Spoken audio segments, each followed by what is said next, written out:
केंद्रीय विद्यालय के प्रांगण से पढ़कर लिखित प्रतिक्रिया अवश्य दे। सितंबर 1988 की बात है।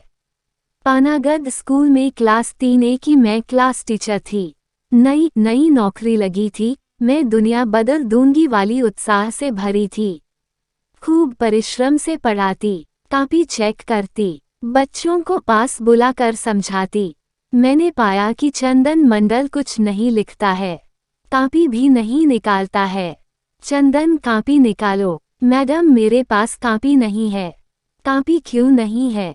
मैडम मम्मी ने नहीं दिया है। अब जाकर उसका बैग जो फौजी पिट्ठू था टटोला। एक स्कूल की पुरानी डायरी और एक पेंसिल थी उसके बैग में। मेरा गुस्सा 7वें आसमान पर।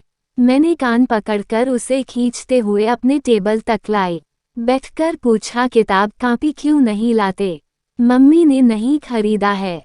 मारने के लिए हाथ उठाया तो उसने कहा कि इस गाल पर मारिए, उस पर नहीं। तुमसे पूछकर मारूंगी। नहीं, पर इस गाल में कैंसर है। अब मेरी आंखें भर आईं। गुस्से का पारा 0 पर लुढ़क गया। मैंने पूछा किसने कहा कैंसर है? डॉक्टर कहते हैं परसों इस गाल के अंदर से मांस काटकर जांच के लिए भेजा गया है। ओह, अब मैं तुम्हें कभी नहीं मारूंगी, पर तुम लिखते पढ़ते जो नहीं हो। मैं क्या करूं? मम्मी कॉपी नहीं देती है। मम्मी को बुलाकर लाओ। मम्मी नहीं आ सकती, वो तो सेंटर जाती हैं। सेंटर मतलब वेलफेयर सेंटर, जहां औरतें जवानों की वर्दी सिलती हैं और कुछ रुपए कमाती हैं। माँ भी ठीक उसी समय आती है जब हमारी स्कूल की छुट्टी होती है।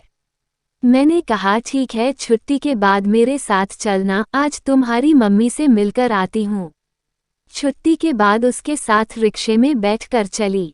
मेरे साथ बैठकर वो बहुत खुश था। पैदल चलते दोस्तों को आवाज दे देकर बुला रहा था, टाटा कर रहा था। अपने घर पहुंचकर दरवाजे से ही माँ की जोर जोर से आवाज लगाई। पतली दुबली सी एक महिला दरवाजे पर आई। मैं चंदन की क्लास टीचर हूँ। किताब कॉपी कुछ नहीं लाता है, कहता है माँ ने नहीं दिया। बताइए ये भी कोई बात है? उसकी माँ ने कहा मैडम क्या करूँ, इसका पापा दार्जिलिंग में पोस्टेड है। सुना है वहाँ दूसरी शादी कर लिया है, पैसा भेजता नहीं है। बच्चों को जिंदा रखूं या कॉपी किताब खरीदूं?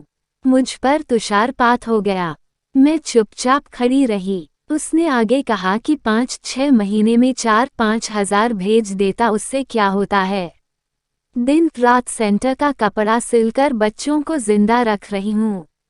अंदर आइए ना, बैठिए ना, मैं ठीक हूँ, अच्छा चलती हूँ। मन पर कई मन का बोझ लिए मैं लौट आई। सांस लेना भी कठिन हो रहा था। सारी शक्ति निचोड़ दी गई थी। थका थका शरीर लग रहा था। शाम को पति देव को सारी घटना कह सुनाई। पति देव ने बहुमूल्य सलाह दिया कि उसकी सारी किताबें और कॉपी तुम खरीद कर दे दो। दूसरी सलाह की अगर हो सके तो किसी आर्मी ऑफिसर को इस समस्या से अवगत कराओ। दूसरे दिन पानागढ़ बाजार में उतरकर कॉपी किताब खरीदी। मात्र 45 रुपए में सारी किताबें और कॉपी आ गईं। चंदन अचानक नई किताबें और कॉपी पाकर नाच रहा था। अपने साथियों से मेरी तारीफ करते नहीं थक रहा था। फिर मैंने मिसेस जोशी, जो स्कूल में एड हॉक पद पर काम कर रही थी, एक सीनियर आर्मी ऑफिसर की बीबी थी, उन्हें सारी समस्या से अवगत कराया। मिसेस जोशी की कोशिश से काम युद्ध स्तर पर हुआ। चंदन के पापा को यही पानागढ़ बुलाया गया। डांट फटकार लगाई गई। चंदन का इलाज भी सही तरीके से होने लगा। अब वो तेजी से लिखकर काम दिखाता। कितनी सुंदर उसकी लिखावट थी, कितना सुंदर चित्र बनाता था। मेरी बोर्ड पर चित्र देखकर पूरी क्लास हंसती तो मैं चंदन को बुलाकर बोर्ड पर चित्र बनवाती। 4 महीने बाद मेरा ट्रांसफर दुर्गापुर हो गया। मेरा प्यारा बाबू चंदन का साथ छूट गया। आज भी फुर्सत के समय चंदन के बारे में सोचती हूँ।